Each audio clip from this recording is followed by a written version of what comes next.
Yay, Donna-Lynne here again. You're gonna hear my cat meow.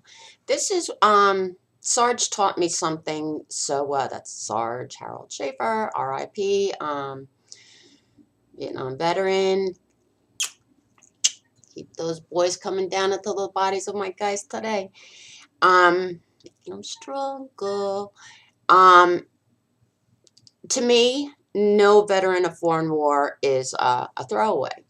I just want to go through some of the ways that I can never thank Sarge personally. Um, he held my brain, my broken brain, in his hands. Now think of the trust you need to do that.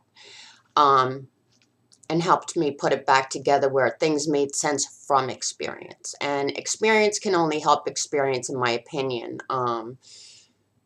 Tread lightly on EMDR. I've said that before, but I just want to go into a couple of ways that I brought Vietnam veterans home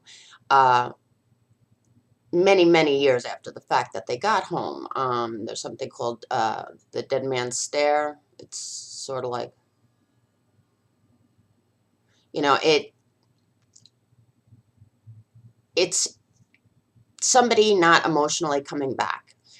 And for one instance, I went to a little old veteran bar on 4th Street in St. Petersburg, Florida. And it was the first time, a couple of times I've been in there. And there sat this man, and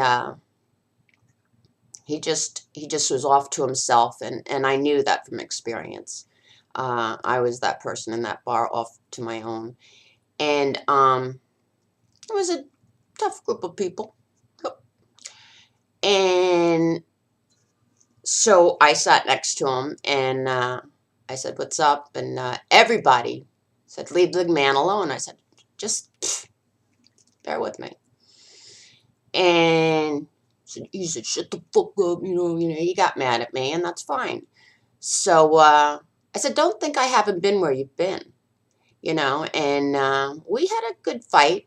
Everybody kept yelling at me, "Leave the guy alone," and he happened to have been a body bag man in Vietnam, and I did know exactly what he went through. Yeah, I was studying cadaverism when I was a child, trying to put arms back together, and you know, pineapples explode a lot of shit.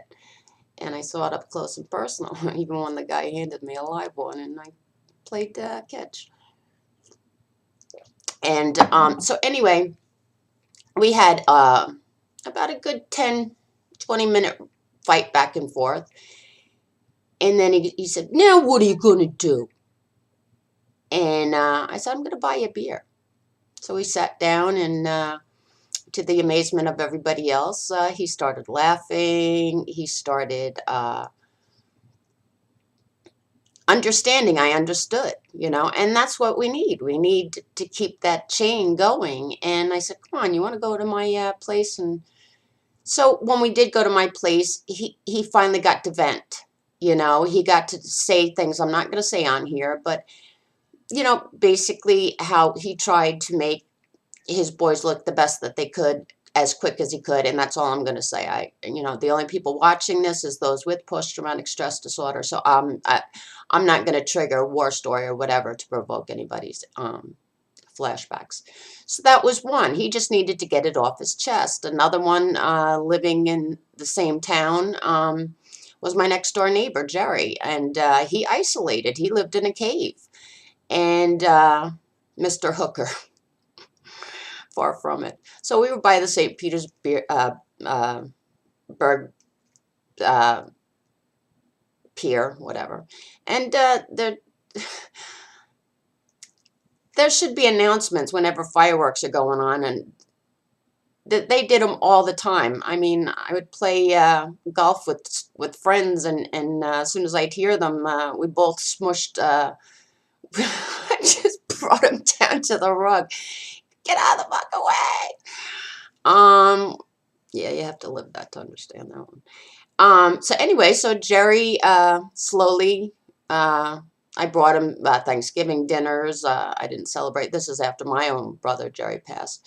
Mr. Hooker, I called him all the time. And my mom came down, and we had Christmas, and the guy just bloomed.